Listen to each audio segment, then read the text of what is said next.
The door should never have been opened. For 20 years, Eleanor Whitmore had cleaned every inch of Blackwood Manor, except for that one room. The third-floor chamber at the end of the hall, its heavy oak door always locked, its brass keyhole tarnished with decades of neglect. The other maids whispered about it. Some said it was haunted, others claimed it held the skeleton of the old master's first wife, but Eleanor never listened to gossip. She had her son to feed, her bills to pay, and rules to follow. Until tonight.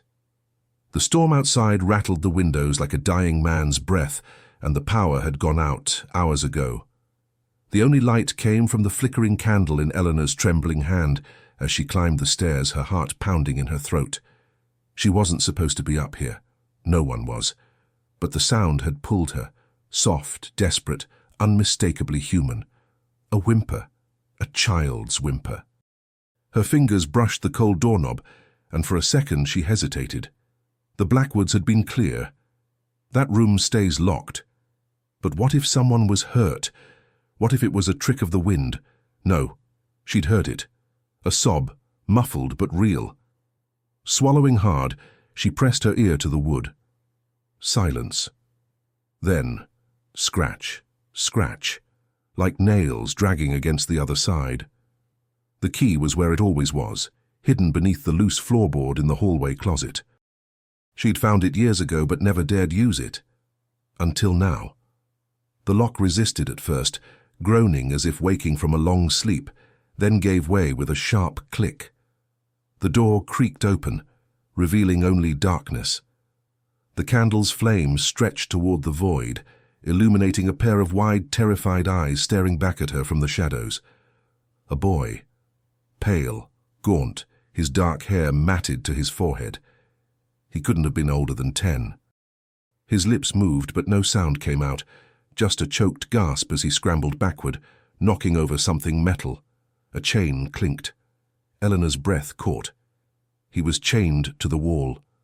Who are you?" she whispered, stepping inside.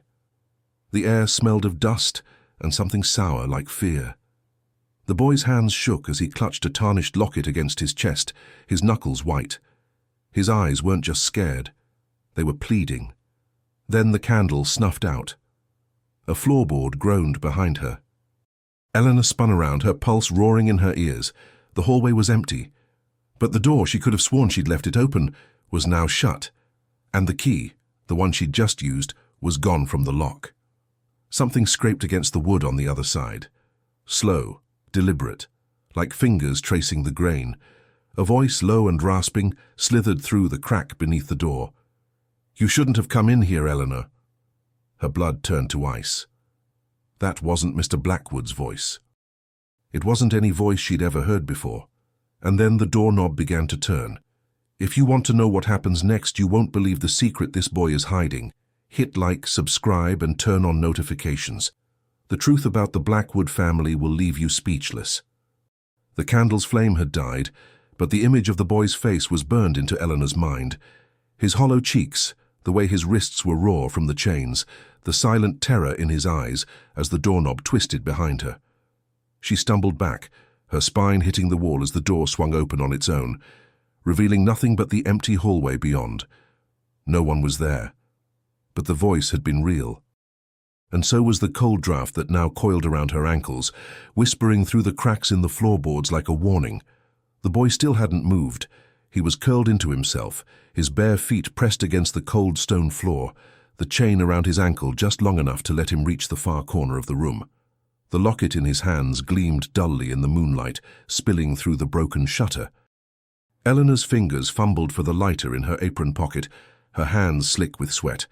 One flick too, finally the flame caught, casting jagged shadows across the walls. The room was smaller than she'd imagined, barely more than a closet. But it wasn't just a prison. It was a shrine. Yellowed newspaper clippings were taped to the peeling wallpaper, headlines screaming in faded ink. "Blackwood heir presumed dead in fire," and "Millionaire's son vanishes without a trace."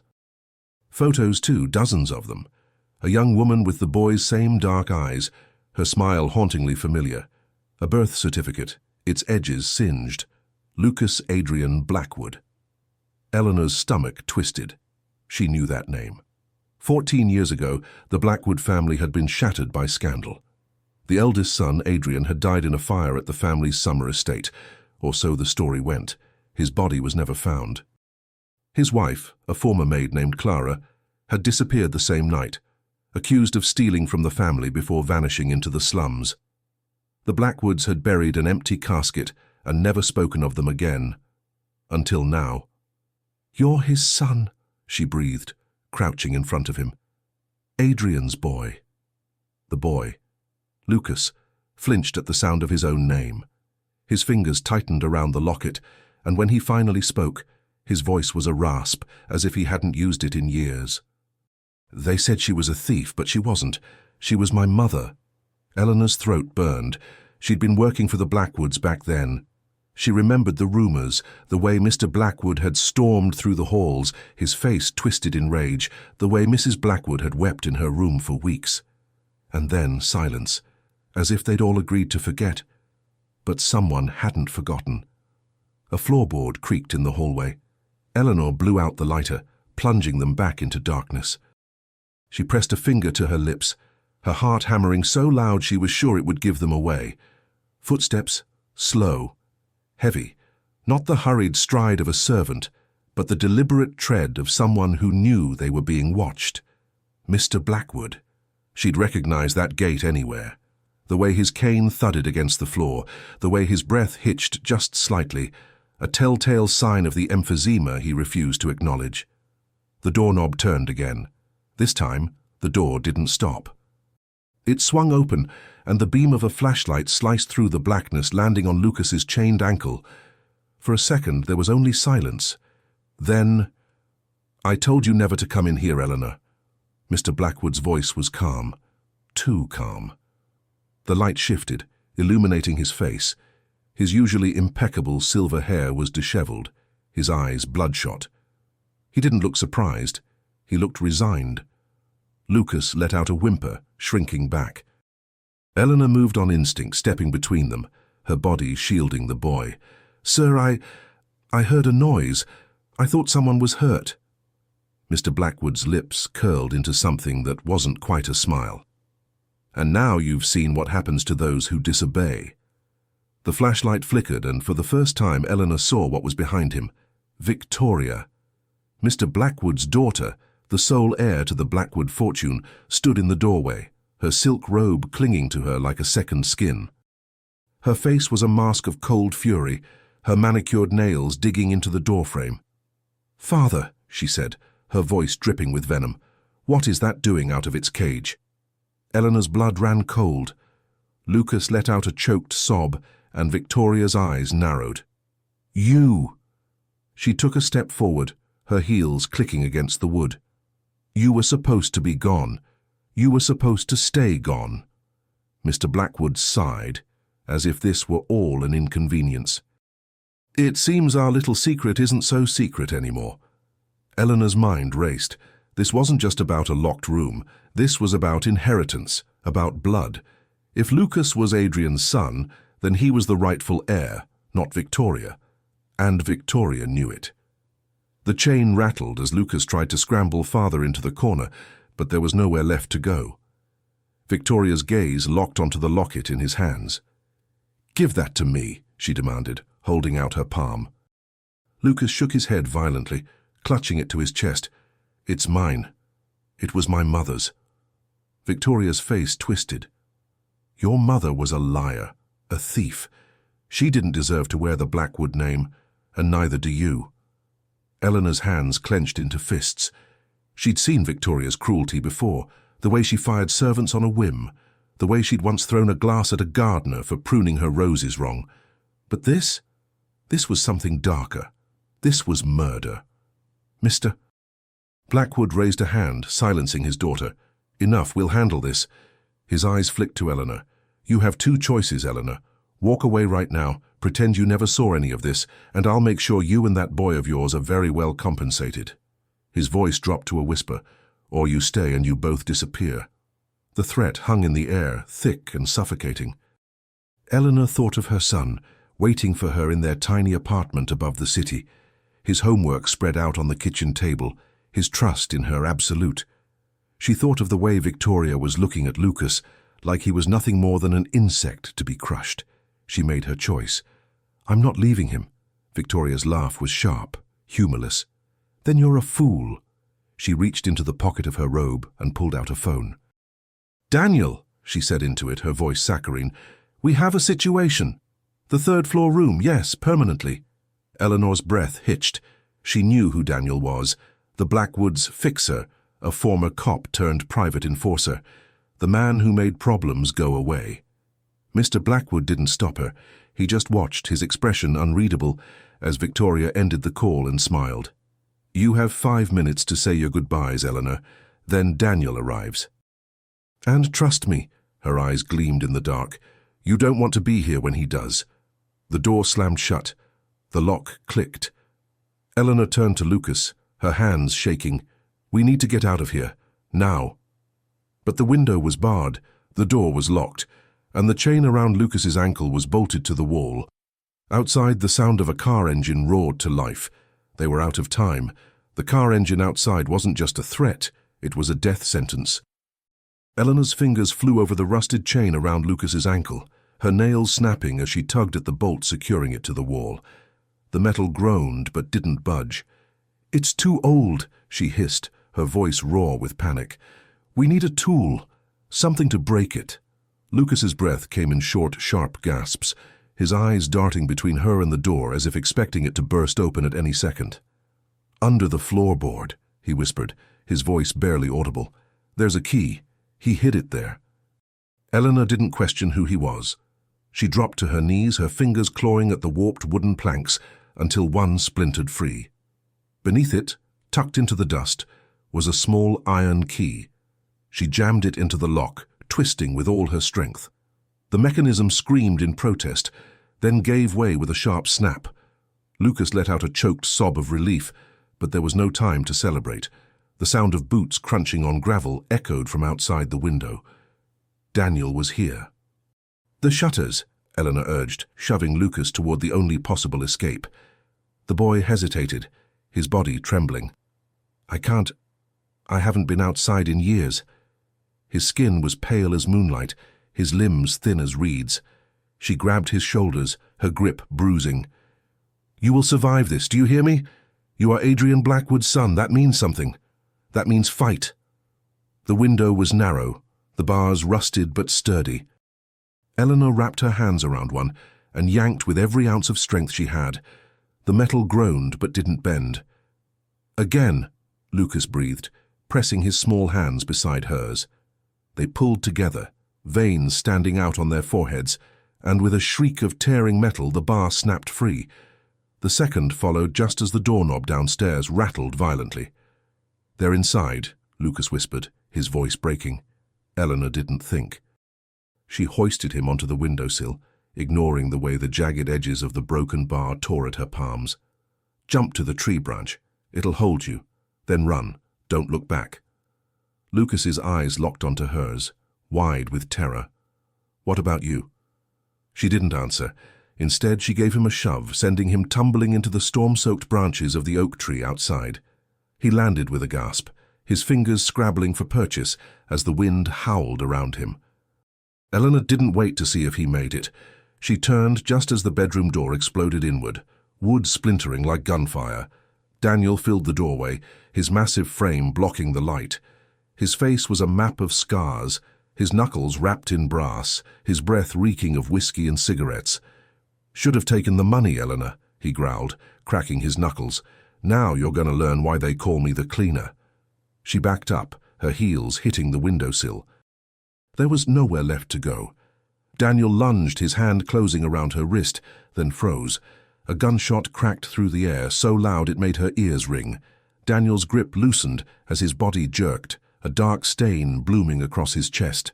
He stumbled, his knees hitting the floor with a sickening thud, before he collapsed face first onto the rug. Behind him stood Mr. Blackwood, a smoking revolver trembling in his hand. His face was ashen, his breath ragged. "I didn't want it to come to this," he said, his voice barely a whisper. "But Victoria, she crossed a line." Eleanor's mind reeled. You You shot him. I did what I had to. Mr. Blackwood's gaze flicked to the open window, then back to her. Just like you did.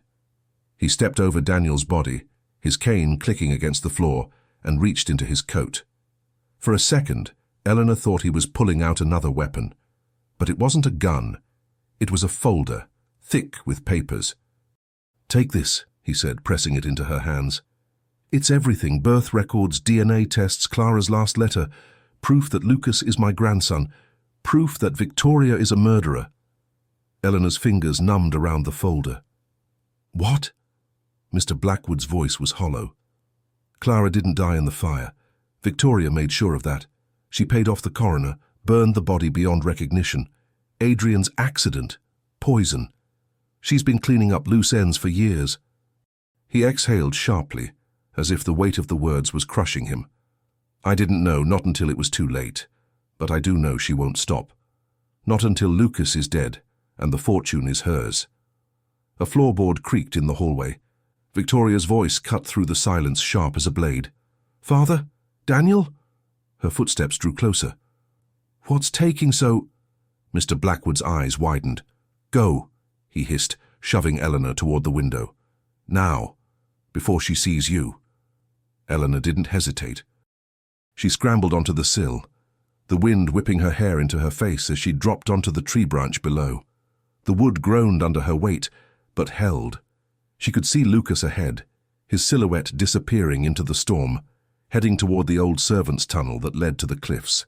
She followed, her pulse roaring in her ears, the folder clutched against her chest like a lifeline. They didn't stop running until they reached the abandoned boathouse by the shore, its walls rotting, its floor slick with seawater. Lucas collapsed against the wall, his chest heaving.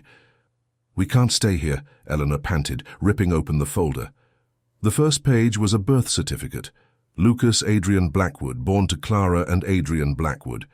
The second was a police report, stamped confidential, detailing Clara's accidental overdose. The third was a handwritten letter, the ink smudged with what looked like tears. If you're reading this, they've finally found him. Don't trust Victoria. Don't trust anyone. She'll say I stole from them, that I lied. But the truth is, in the locket, the medallion inside, it's the Blackwood crest. Adrian gave it to me the night we fled. It's Lucas's birthright, and it's the only thing that can save him. Eleanor's hands shook as she turned to Lucas. The locket. Let me see it. He hesitated, then pulled the tarnished silver chain from beneath his shirt. The medallion was small, unassuming, but when she pried it open, her breath caught. Inside wasn't just the crest. It was a microfilm, rolled tight as a cigarette paper. She unfurled it carefully, her heart hammering as the dim light from the boathouse window revealed its contents. A will, not just any will, Adrian's, dated the night of the fire, leaving everything to his unborn child. And a single line, underlined in blood-red ink. In the event of my death, if my son is deemed unfit to inherit, the fortune passes to the one who protects him. No contest allowed. Eleanor's vision blurred.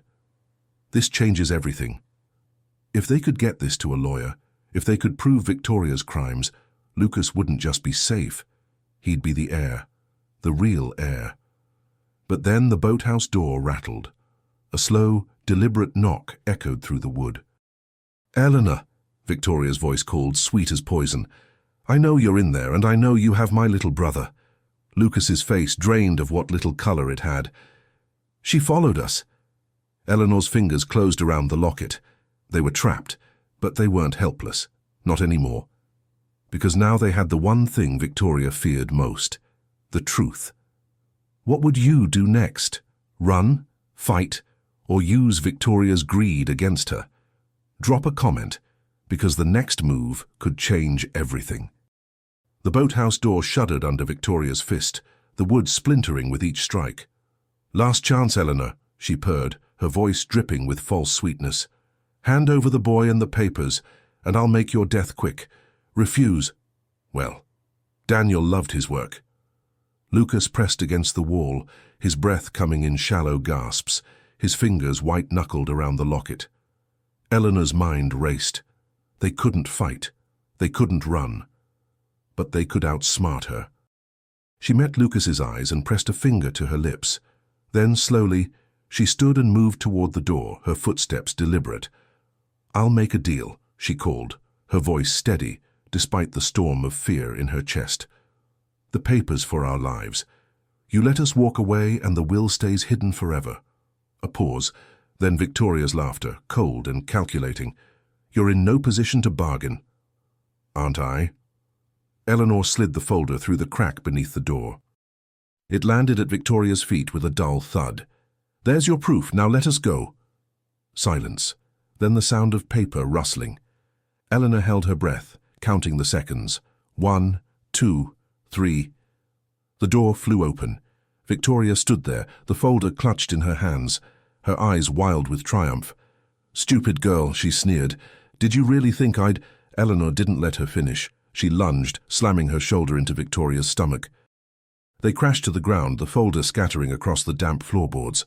Victoria shrieked, her nails raking down Eleanor's arms, but Eleanor didn't stop. She grabbed a rusted oar leaning against the wall and swung it like a bat, the wood connecting with Victoria's knee with a sickening crack. Victoria howled, her grip loosening just enough for Eleanor to wrench the locket from her pocket and shove it into Lucas's hands. "Run!" she screamed. Lucas didn't hesitate. He bolted for the back window, his small frame slipping through the broken pane just as Victoria's fingers closed around Eleanor's ankle. "You bitch!" she spat, yanking her back. "I'll kill you both!" Eleanor kicked out, her heel connecting with Victoria's wrist. Bones snapped.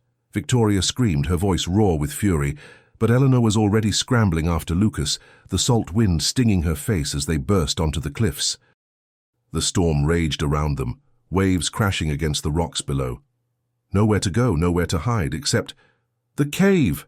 Lucas pointed to a narrow opening in the cliffside, half hidden by seaweed and spray. "Adrian used to take me there when I was little." They dove inside just as Victoria's enraged shouts echoed behind them. The cave was dark, the air thick with the scent of brine and damp earth. Eleanor's hands shook as she fumbled for her lighter, the flame flickering to life to reveal walls covered in faded markings. Initials, dates, A.B. Pulse, C.B., Adrian and Clara. And beneath them, scratched into the stone like a desperate prayer. For Lucas, always. Lucas's breath hitched. "He brought me here the night they took me away. He said if I ever escaped, this was where I'd find the truth." Eleanor's light caught on something metallic half buried in the sand. A lockbox, its surface corroded with rust. Inside, a single key and a note. "For my son's protector. The safe is behind the painting in my study. The combination is Clara's birthday, 05/12/1989. Hope surged in Eleanor's chest. "We can end this," she whispered. "We can prove everything." But Victoria's voice cut through the dark, closer now. "You can't hide forever." Eleanor's jaw set. "No," she said, turning to Lucas, "but we can win." They moved like shadows through the storm, slipping back into the manor through the servants' entrance. The house was eerily quiet, the only sound the distant wail of police sirens. Daniel's body had been found. Victoria's empire was crumbling, and she knew it. The study was just as Adrian had left it, the painting of the Blackwood ancestors hanging crooked on the wall. Eleanor's fingers trembled as she pried it free, revealing the safe behind it. The combination worked. The door swung open. Inside, stacks of documents, photos, a recording device, its red light blinking. Eleanor pressed play. Adrian's voice filled the room, strained but clear. "If you're hearing this, I'm already dead. Victoria poisoned me. She burned Clara alive. And if my son is listening, I'm sorry." A pause. Then firmer. "The will is legal. The blood tests are real. And the Blackwood fortune belongs to Lucas, not Victoria. Never Victoria." Footsteps echoed in the hall. Eleanor turned just as Victoria stumbled into the room, her face a mask of fury and despair. "You witch!" she hissed, lunging for the safe. But the police were already at the door. 3 months later, the headlines screamed, "Blackwood heir reclaims fortune," and Victoria Blackwood arrested for murder. Lucas stood on the manor's steps, the sun warming his face for the first time in years. The chains were gone. The lies were exposed. And Eleanor? She stood beside him, her son at her side, watching as the last of the reporters dispersed. "What now?" Lucas asked, his voice quiet. She smiled. "Now we rebuild. Not for greed, not for power, but for justice, for the boy who'd been locked away, for the mother who'd been silenced, for every secret that had festered in the dark. The manor would become a home. The fortune would fund shelters for the forgotten. And Victoria? She'd rot in a cell, her name erased from history. Because in the end, the truth had won. But as Lucas turned the locket over in his hands, his expression darkened. "Eleanor," he said slowly, "there's something else inside." A second microfilm, one Adrian had never mentioned. And the first line read, "If you're reading this, she isn't who you think." The microfilm trembled in Eleanor's hands as she unrolled it beneath the lamplight, the ink smudged but legible. "She isn't who you think." The words seemed to burn into her skin. Lucas stood frozen beside her, his breath shallow, his fingers digging into the armrest of the chair. The study was silent, except for the crackling of the fireplace, the flames casting long, wavering shadows across the walls. Eleanor read on, her pulse roaring in her ears. "Victoria isn't my daughter." The words hit like a blade. Eleanor's eyes flicked to Lucas, whose face had gone ashen. "What?" he whispered, as if the word itself might shatter the fragile truth unfolding before them. The letter continued, Adrian's handwriting growing frantic. "She was Clara's sister. Our parents took her in after hers died, raised her as their own. But she was always jealous. Of Clara, of me, of the life we had. When Clara and I fell in love, it drove her mad. She swore she'd destroy us, and she did." Eleanor's hands shook. "She set the fire that night. She made sure Clara didn't escape. And she made sure I took the blame. But there's one thing she doesn't know." Eleanor's breath caught. Clara wasn't the only one pregnant. The microfilm ended there. No signature, no explanation, just those words hanging in the air like a curse. Lucas's voice was barely a whisper. "Victoria, is my aunt?" Eleanor's mind raced. If Victoria wasn't a Blackwood by blood, then she had no claim to the fortune, no right to the name, no power. But worse, if she'd spent her life pretending, if she'd killed to keep her lies alive, what else was she capable of? A floorboard creaked in the hallway. Eleanor's head snapped up. The door to the study was still closed, but the shadow beneath it shifted. Someone was there. Victoria's voice slithered through the crack, low and venomous. "Did you enjoy your little revelation?" Eleanor's blood turned to ice. She shoved the microfilm into her pocket and stepped in front of Lucas, her body shielding his. The door handle turned, slowly, deliberately. Victoria stood there, her once impeccable appearance now unraveled. Her hair was wild, her clothes rumpled, her eyes burning with a madness that made Eleanor's skin crawl. "I always knew Adrian was weak," she spat, "but I never thought he'd leave proof." Her gaze flicked to Lucas, and her lips curled. "Though I suppose it doesn't matter now, does it? Without me, you have no one left to fear." Eleanor didn't flinch. "You're not a Blackwood," she said, her voice steady. "You never were." Victoria's smile didn't waver. "No," she agreed, "but I became one. And I'll die one too." She reached into her coat. Eleanor braced for a weapon. But it wasn't a gun Victoria pulled out. It was a matchbook. With a flick of her wrist, she struck a match and tossed it onto the pile of documents on the desk. Adrian's confession, the will, the birth records. Flames erupted instantly, hungry and bright. "No!" Lucas lunged forward, but Eleanor yanked him back as the fire spread, devouring the evidence in seconds. Victoria's laughter filled the room, high and hysterical. "You wanted the truth? This is the truth. Without proof you have nothing. And without me, you're still nothing." She turned on her heel, her footsteps echoing as she walked away, leaving only the crackling of the flames behind her. Eleanor's hands clenched into fists. They'd won. They'd survived.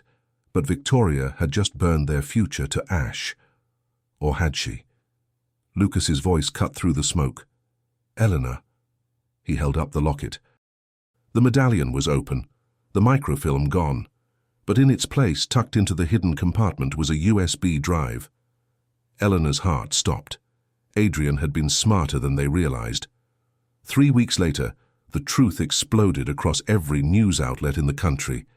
Blackwood heir exposes decades-long fraud. Victoria Blackwood arrested for arson, murder, and identity theft. Long-lost son inherits billions. The USB drive had contained everything: recordings, documents, even a video of Victoria confessing to Clara's murder, her voice cold and proud. The world watched as Victoria was led away in handcuffs, her screams echoing through the courthouse. The Blackwood name was stripped from her. The fortune was returned to Lucas. And Eleanor. She stood on the manor's steps one final time, her son beside her, watching as the last of the reporters vanished down the drive. Lucas turned to her, his eyes no longer shadowed with fear. "What now?" he asked, his voice lighter than she'd ever heard it. She smiled. "Now we live. Not for vengeance, not for power, but for the future. For the children who'd been forgotten. For the mothers who'd been silenced. For every story that had been locked away in the dark. The manor would become a home for the lost. The fortune would build schools, shelters, a foundation in Clara's name. And Victoria, she'd spend the rest of her life in a cell, her lies exposed, her legacy erased, because in the end, the truth had won. But as the sun set over the cliffs, painting the sky in hues of gold and crimson, Eleanor knew this wasn't just Lucas's story. It was everyone's, the maid's, the forgotten, the voices that had been drowned out by greed and power. And it was only the beginning. What about you? Have you ever uncovered a secret that changed everything? Or do you know someone whose story deserves to be told? Share it in the comments below. I want to hear from you, because the best stories aren't just watched, they're lived.